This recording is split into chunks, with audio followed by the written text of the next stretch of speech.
Shalom, selamat malam ibu-ibu terkasih. Mari kita memulai ibadah kita pada malam hari ini.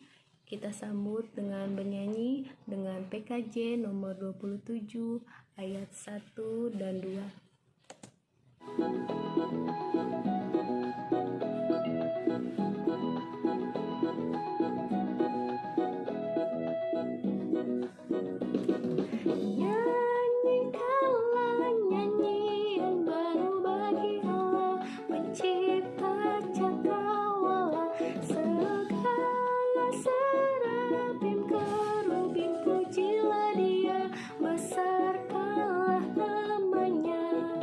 Bersorak-sorai bagi rajamu, bersorak-sorai bagi rajamu.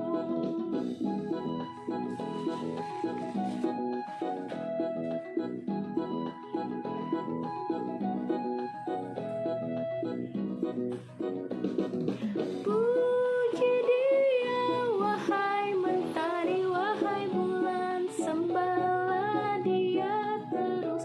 Dan wahai bintang-bintang terang yang gemerlapan, muliakan Penciptamu. Bersorak-sorai bagi rajamu, bersorak-sorai bagi rajamu.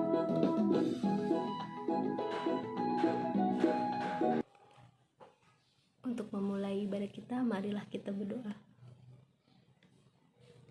Terima kasih Tuhan atas penyertaan-Mu kepada kami pada hari ini. Engkau masih melindungi kami dari pagi hingga sampai malam hari ini. Ya Tuhan, tiba saatnya kami akan melaksanakan ibadah Komisi Perempuan secara online.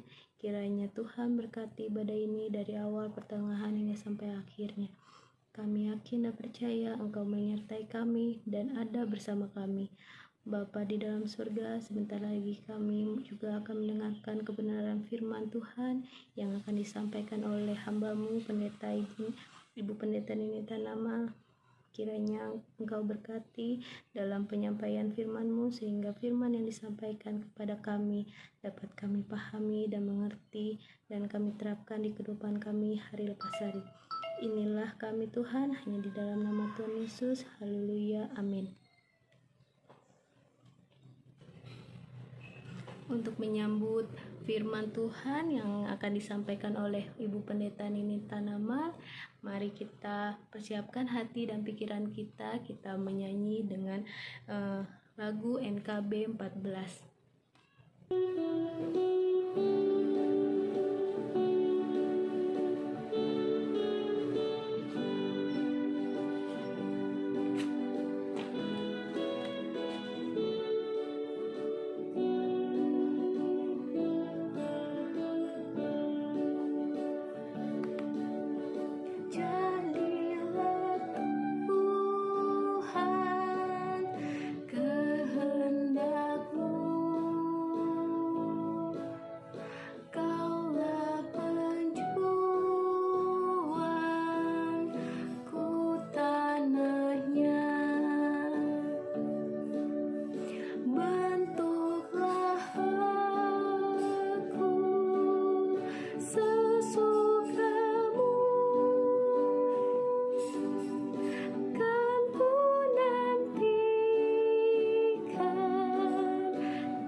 Shalom ibu-ibu yang terkasih dalam Kristus, kita bertemu lagi dalam perenungan firman Tuhan.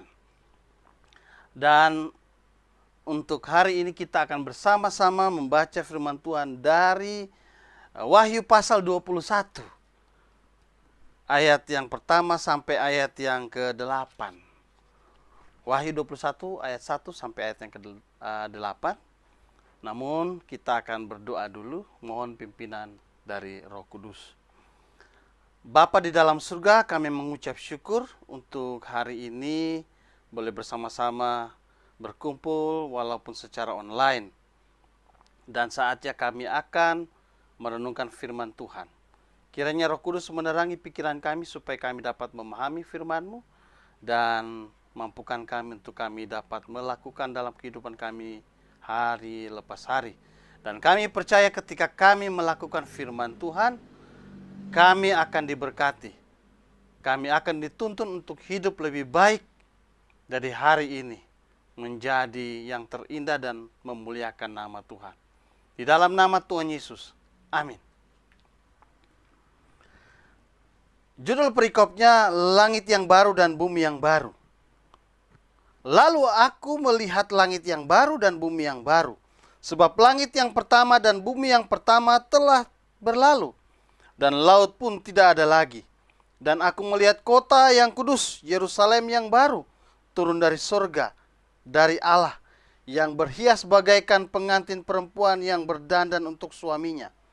Lalu aku mendengar suara yang nyaring dari tahta itu berkata, "Lihatlah, kemah Allah ada di tengah-tengah manusia, dan ia akan diam bersama-sama dengan mereka. Mereka akan menjadi umat-Nya dan ia akan menjadi Allah mereka. Dan ia akan menghapus segala air mata dari mata mereka.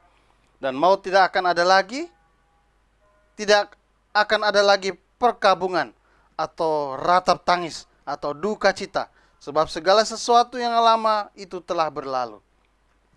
Ia yang duduk di atas tahta itu berkata, "Lihatlah, aku menjadikan segala sesuatu baru." Dan firman-Nya, "Tuliskanlah, karena segala perkataan ini adalah tepat dan benar." Firman-Nya lagi kepadaku, "Semuanya telah terjadi. Aku adalah Alfa dan Omega, yang awal dan yang akhir. Orang yang haus akan kuberi minum dengan cuma-cuma dari mata air kehidupan. Barang siapa menang, ia akan memperoleh semuanya ini, dan aku akan menjadi Allahnya, dan ia akan menjadi anakku. Tetapi orang-orang penakut, orang-orang yang tidak percaya, orang-orang keji, orang-orang pembunuh, orang-orang sundal, tukang-tukang sihir, penyembah-penyembah berhala, dan semua pendusta, mereka akan mendapat bagian mereka di dalam lautan yang menyala-nyala oleh api dan belerang. Inilah kematian yang kedua." Yang berbahagia adalah kita yang membaca dan merenungkan firman Tuhan serta melakukan dalam kehidupan setiap hari. Haleluya. Ada sebuah lagu lama, pasti ibu-ibu sudah pernah menyanyikan lagu ini. Oh Yerusalem, kota mulia, hatiku rindu ke sana. Tak lama lagi Tuhanku, datanglah, bawa saya masuk sana. Tak lama lagi Tuhanku, datanglah, bawa saya masuk sana. Lagu ini menggambarkan kerinduan kita semua umat Tuhan akan datangnya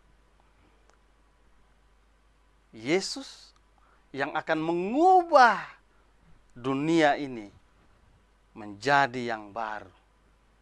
Bahkan kota Yerusalem diubahkan, kota yang indah itu menjadi baru.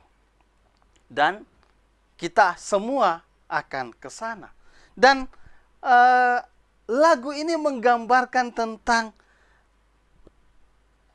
Wahyu pasal 21 ini. Jadi penantian bahwa Tuhan akan datang, mengubah semuanya menjadi baru, menjadi indah. Dan kita umatnya akan bersama-sama dengan Dia. Ibu-ibu yang terkasih, ketika kita membaca kitab Wahyu, sering atau banyak sekali kita itu memikirkan tentang angka 666, antikristus, binatang-binatang yang ada di dalam kitab Wahyu ini, cawan-cawan, pokoknya kita, waduh, kalau baca kitab Wahyu ini, kita baca hal-hal yang wah, ngeri-ngeri semuanya. Padahal kitab Wahyu sebenarnya adalah sebuah kitab yang indah. Walaupun begitu, memang hal yang wajar ya, karena kitab ini memang mencatatkan hal-hal yang unik, aneh, dan sepertinya mengerikan.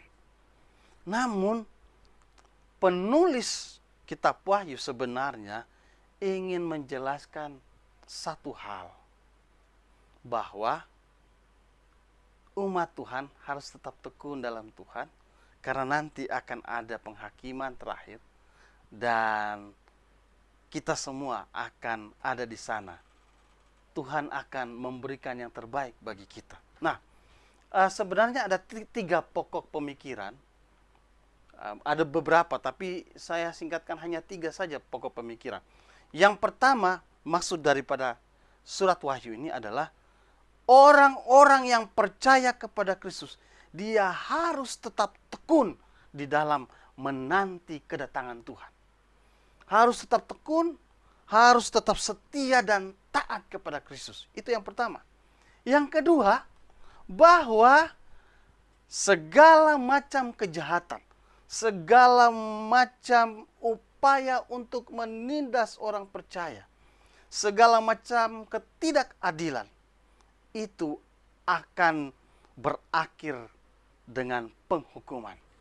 Dan yang tidak baik, yang jahat, itu pasti akan dikalahkan oleh kebenaran, yaitu kebenaran Yesus Kristus. Itu yang kedua. Yang ketiga adalah bahwa Tuhan itu akan datang dan akan memberikan upah kepada mereka yang percaya kepada Yesus, mereka yang tetap setia kepada Kristus, dan mereka yang tetap taat kepada Kristus. Nah, jadi itu 3 bagian penting. Orang seringkali lebih fokus kepada penghukuman-penghukuman yang terjadi. Padahal itu yang bagian kedua tadi ya, bahwa kejahatan akan dihukum. Orang hanya fokus pada kejahatan itu akan dihukum, sehingga mereka melihat kitab Wahyu itu kitab yang mengerikan. Padahal kalau kita membaca bahwa segala bentuk penghukuman itu tidak akan terjadi kepada orang-orang percaya. Orang-orang yang tetap setia pada Kristus, itu tidak akan terjadi pada kita, orang-orang yang percaya pada Yesus Kristus. Itu malah akan terjadi kepada mereka yang tidak percaya Yesus, mereka yang melakukan kejahatan, mereka yang kelihatannya percaya pada Yesus tapi ternyata bukan orang percaya, mereka yang tidak setia kepada Kristus. Itu yang akan dialami. Sedangkan orang-orang percaya tidak akan mengalami itu. Walaupun memang orang-orang percaya akan menghadapi berbagai tantangan, berbagai ujian. Namun ada pengharapan bahwa Tuhan tetap menjadi pembela kita. Nah, bagian yang kita baca tadi itu menjelaskan 3 pokok pemikiran yang terakhir, yaitu yang ketiga, bahwa pada akhirnya Tuhan akan datang. Dia akan mengubah segalanya itu menjadi baru.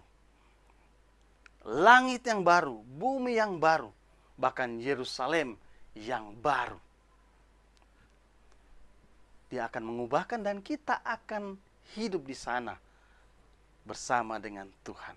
Nah, apa makna dari langit yang baru, bumi yang baru, Yerusalem yang baru? ada yang mengatakan bahwa nanti bumi ini semuanya akan dihancurkan, langit ini akan dihancurkan, seluruh alam semesta dihancurkan, kemudian Tuhan menciptakan yang baru. Ada yang berpikir begitu. Tapi ada juga yang berpikir bahwa bumi yang baru itu bukan berarti buminya dihancurkan, tetapi bumi yang lalu, yang sekarang ini nanti akan diubahkan, langit itu akan diubahkan, semuanya itu menjadi baru. Yang lama diubahkan menjadi baru.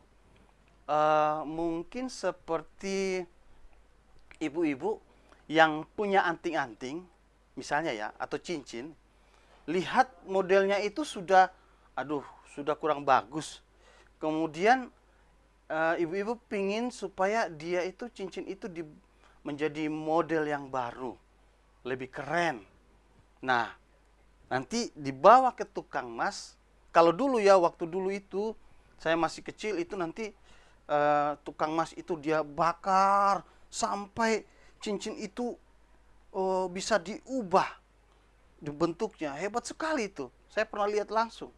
Sampai cincin itu bisa diubah menjadi yang bagus. Nah, mungkin seperti itu. Jadi tetap ada cincin itu, tapi diubah menjadi hal yang baru. Nah, saya lebih condong kepada pemahaman itu, bahwa bumi ini tidak dihancurkan, langit ini tidak dihancurkan, karena dihancurkan berarti seluruh alam semesta dihancurkan. Tuhan menciptakan sesuatu yang baru kembali. Lalu menurut saya lebih condong atau lebih sama dengan pemikiran bahwa bumi yang ada ini diubahkan menjadi sesuatu yang baru. Langit yang ada ini menjadi sesuatu yang baru. Bumi yang penuh dengan kejahatan, penuh dengan kecemaran, polusi, semuanya diubahkan menjadi baru. Yerusalem itu juga diubahkan menjadi baru. Tapi apakah ini maknanya secara harafiah? Apakah benar-benar nanti ada Yerusalem turun dari langit,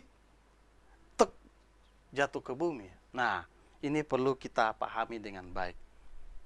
Nah, sebenarnya bagian ini mau menjelaskan kepada kita. Yohanes melihat di dalam sebuah penglihatan bahwa ada langit yang dibaharui, bumi yang dibaharui, dan Yerusalem yang baru ada di bumi. Sebenarnya kesimpulannya hanya satu, bahwa ketika Kristus datang, segala sesuatu yang lama, segala sesuatu bentuk pencemaran, bentuk segala dosa, segala apapun yang tidak baik, semuanya diubahkan menjadi baru. Saya percaya bahwa bumi yang ada ini nanti akan diubahkan, dan tidak ada lagi kelaparan, tidak ada lagi kejahatan. Kita hidup dengan penuh kebahagiaan. Bahkan di sana Allah hadir bersama dengan umatnya. Allah hadir bersama dengan kita yang percaya kepada Yesus. Ini setelah kebangkitannya, kita semua telah bangkit dan diubahkan, kemudian kita dikumpulkan di bumi dan langit yang baru. Langit semuanya diubahkan menjadi baru. Dan kita akan hidup selamanya di sana.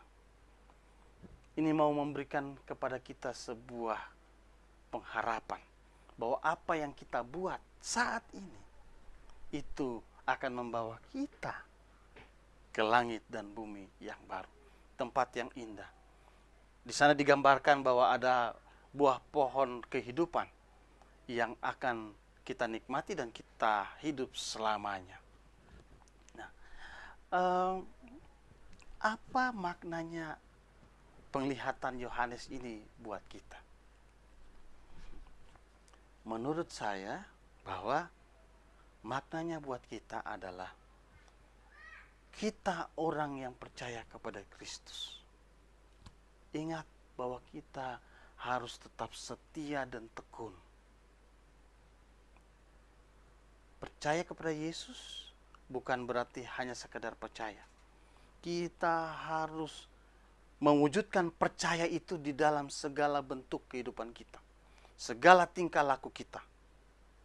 Misalnya, kalau kita mengatakan bahwa kita percaya kepada Yesus, ketika kita bekerja, kita harus bekerja dengan jujur. Ibu-ibu yang melakukan usaha, berdagang, harus berdagang dengan jujur. Kita harus mendidik anak-anak kita di dalam disiplin kepada Kristus. Kita tidak, jangan pukul-pukul mereka, yang penuh dengan kasih sayang. Ya mungkin saya tahu bahwa dalam kehidupan dengan anak itu, mendidik anak pasti susah. Memang terpaksa kadang-kadang ada orang tua yang harus mukul anaknya. Tapi sebaiknya kita mendidik anak kita, mendisiplinkan anak kita dengan penuh kasih sayang. Bukan berarti membiarkan saja. Tetap memberikan disiplin, hukuman.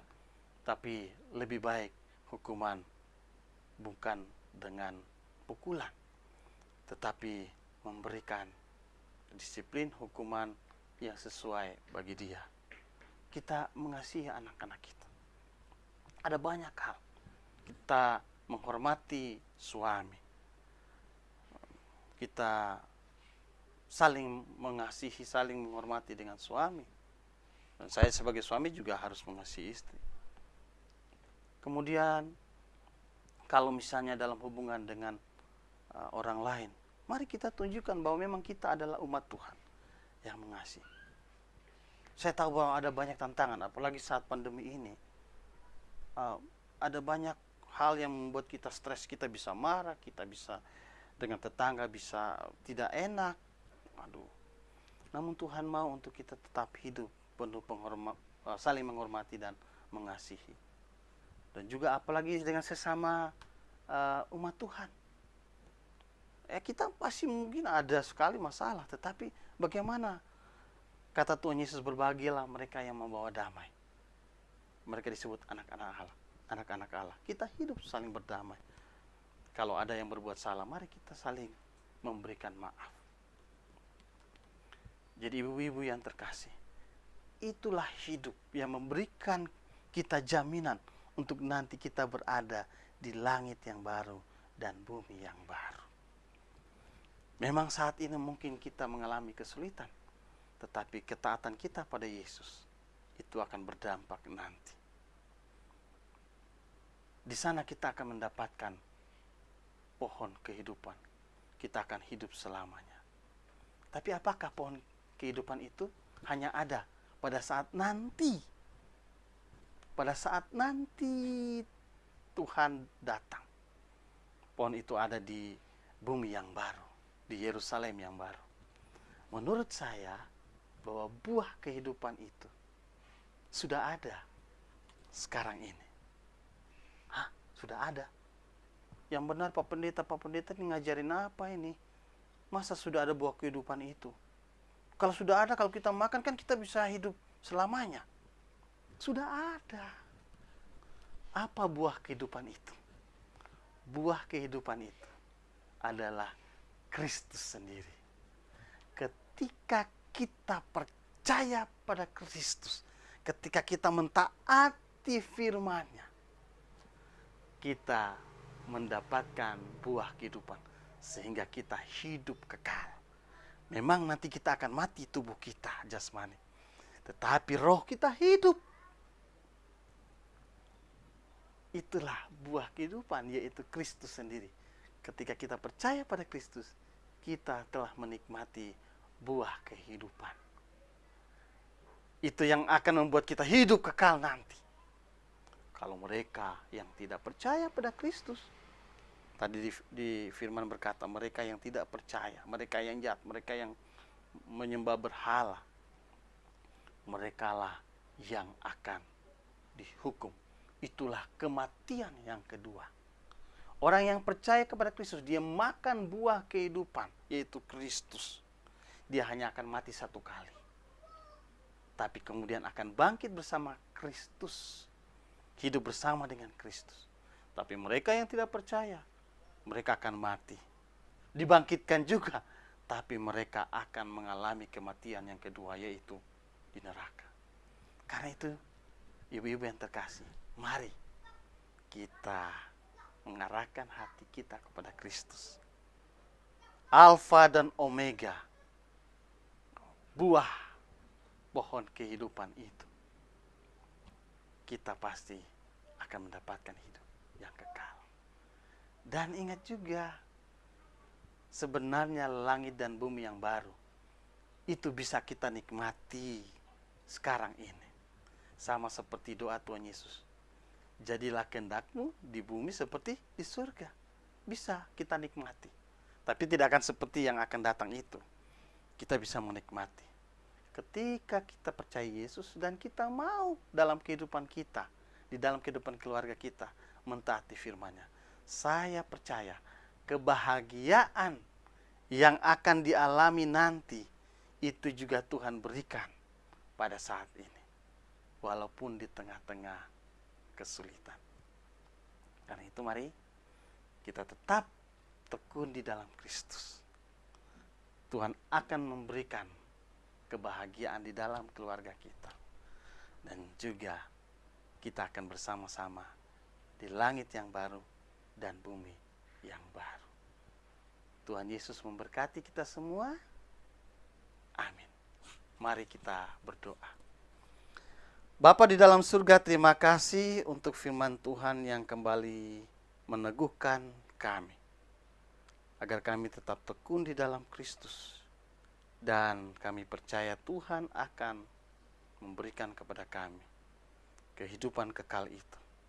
Hidup bersama-sama dengan Tuhan di langit baru dan bumi yang baru, di Yerusalem yang baru.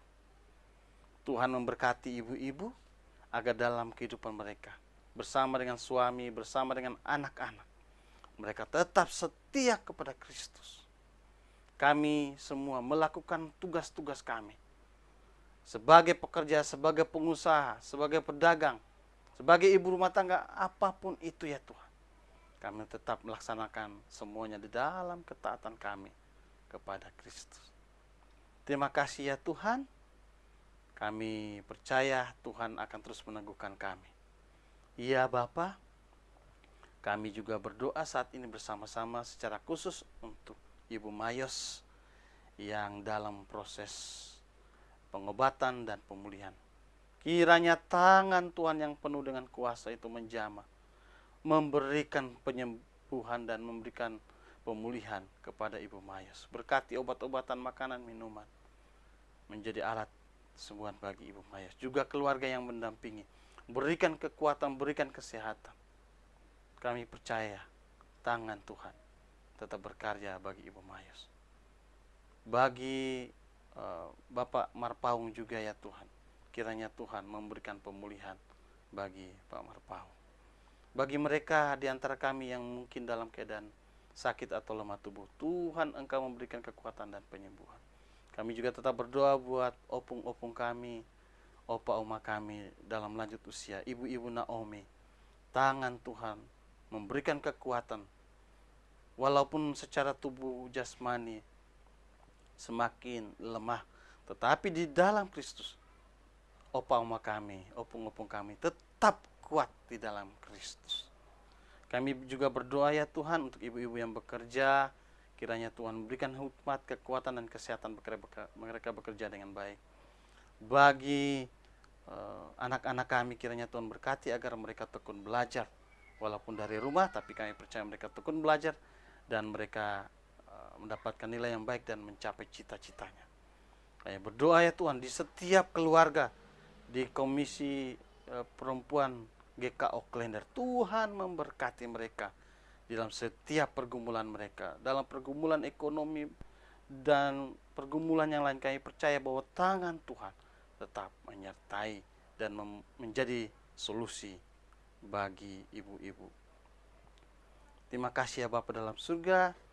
pengurus komisi perempuan Tuhan berkati agar tetap sehati sepikir di dalam melayani Tuhan di kepengurusan perempuan GKO Klender. Juga majelis, pendeta, dan komisi-komisi yang lain. Kami semua kompak, sehati sepikir di dalam pelayanan, dan kiranya GKO Klender semakin maju di dalam Kristus. Bangsa dan negara kami percaya Tuhan memberkati agar dapat mengatasi COVID-19 dan pemulihan ekonomi dan pemulihan di bidang yang lain. Tuhan berkati pemerintah kami dapat mengambil langkah-langkah bijak untuk melakukan hal itu. Terima kasih ya Bapak. Ada banyak doa yang kami naikkan secara pribadi. Pergumulan apapun kami percaya Tuhan mendengar dan akan menjawab sesuai dengan rahmat dan kasih Tuhan. Di dalam nama Tuhan Yesus kami ucap syukur dan berdoa. Amin.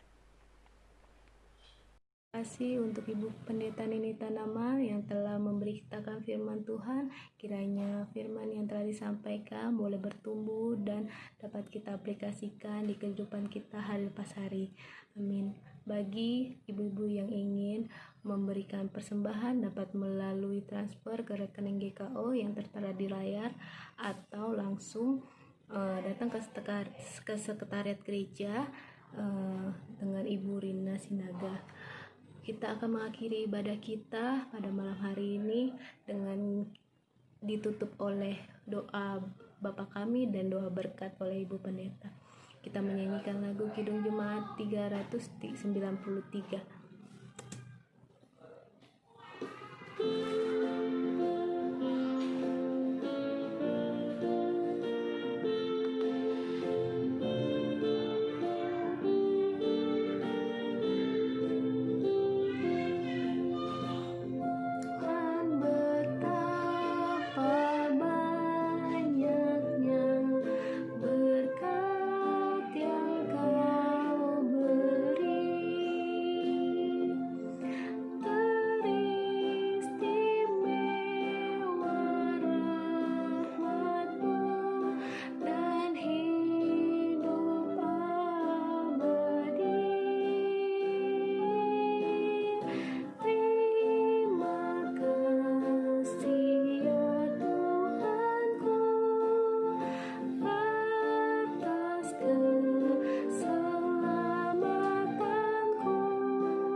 Ibu-ibu yang terkasih, kita akan mengakhiri ibadah kita dan kita percaya bahwa Tuhan tetap selalu menyertai kita.